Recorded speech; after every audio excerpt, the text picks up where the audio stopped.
Hello, statistics students. Here's another video for associations and categorical variables. Example 2, finding conditional probabilities using the formula.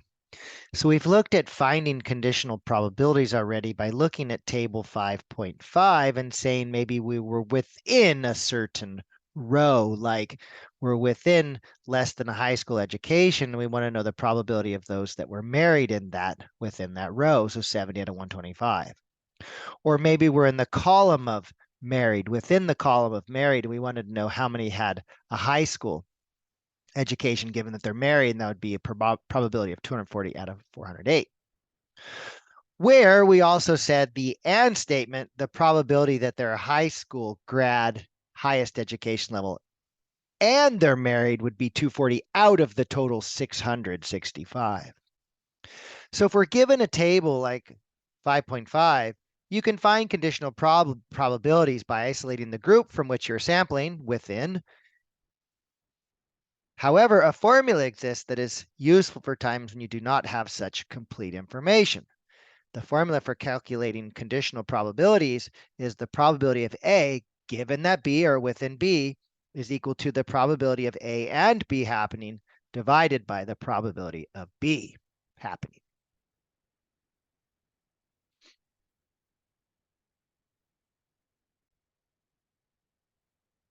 In a previous video, I did example 1, where we had this table given to us, and we were asked the probability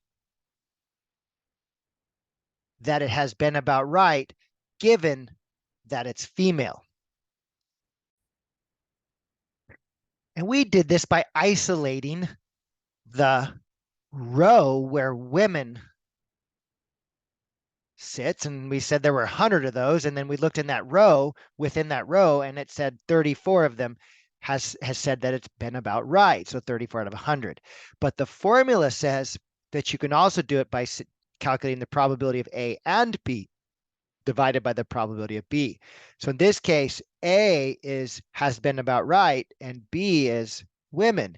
So the probability that A and B happens is we go to has been about right, where that intersects women, and we see that that's 34 out of the total 200. The denominator is the probability that they're women. So we see that there's a total of 100 women out of 200 total. When we divide fractions, we multiply by the reciprocal of the denominator, and because they both have a 200, we can divide them out, giving us the same answer as before. So I wanted to show you how that compares with the way that we did it before in example 1, and now we'll do another example for example 2. A Gallup poll asked people with and without children under 18 years old if they frequently experienced stress, and the results are shown in the table below. Find the probability that a randomly chosen person from this group said yes, given that the person has a child under 18. Given that they had a child under 18, what's the probability that they said yes? So that's our A and that's our B. By looking at the table, because the table's in front of us, we go to has a child under 18 years old. So within that row, and the probability that they said yes is 319 out of 550. Now the formula stated that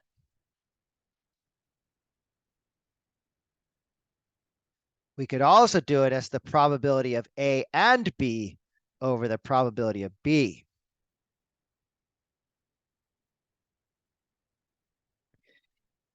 So the probability of A and B that they said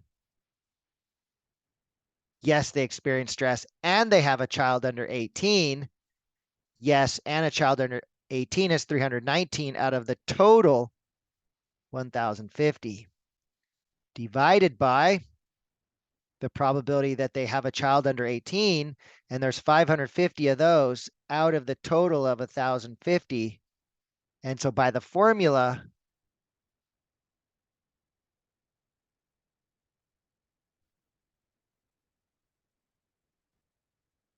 we divide the second fraction by multiplying by the reciprocal, and those cancel out and get 319 over 550, which is the same as before. Letter B, find the probability that a randomly chosen person from this group said yes, given that the person does not have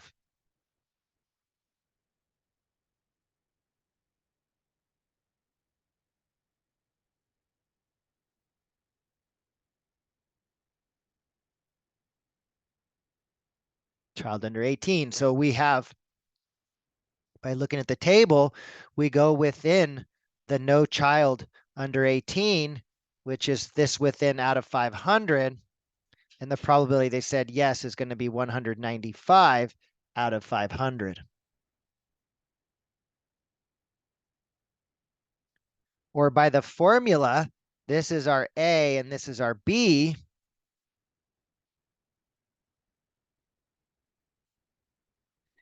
We have the probability of A and B happening divided by the probability of B.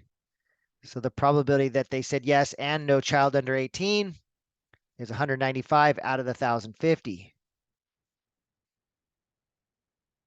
The probability of B, or the probability no child under 18, is 500 out of the 1,050.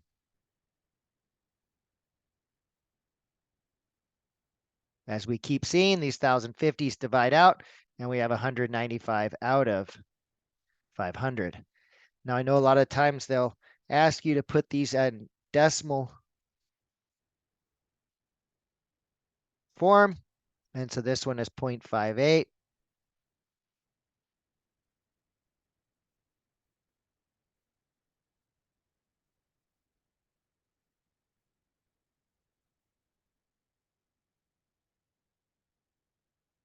And 319, sorry, 195 divided by 500 is 0.39.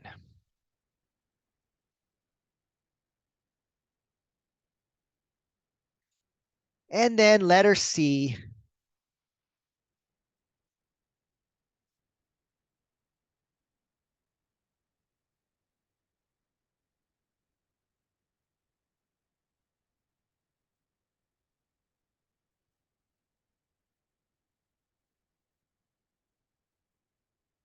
find the probability that a randomly selected person said yes or had a child under 18 years old. So this one is a little bit different. This has that or statement in there. So this isn't considered to be a conditional probability. So it's find the probability that a randomly chosen person said yes or had a child under 18 years old. So the probability that they said yes is 514 out of the 1,050. The probability they had a child under 18 is 550 out of 1,050. But what you have to realize is that when we use the 514, we were using the 319 and the 195 to get that. When we got the 550, we also had another 319 plus the 231 to get that. We've counted 319 twice by doing it this way. Because these are not mutually exclusive events, they both can happen at the same time. We have to also subtract off the and portion of this, the 319, the probability that A and B happens, 319 out of 1,050.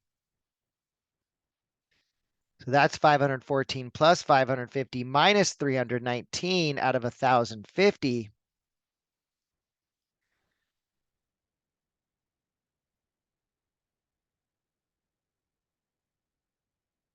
Which is 745 out of 1,050. 0.709 or 0.7095 or 0.710.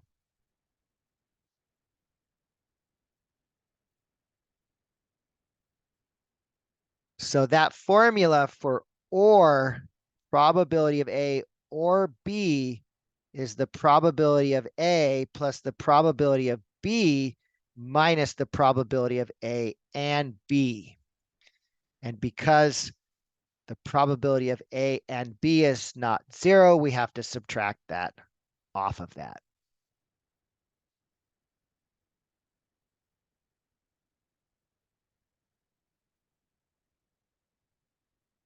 Okay, this concludes the video for example 2, finding conditional probabilities using the formula.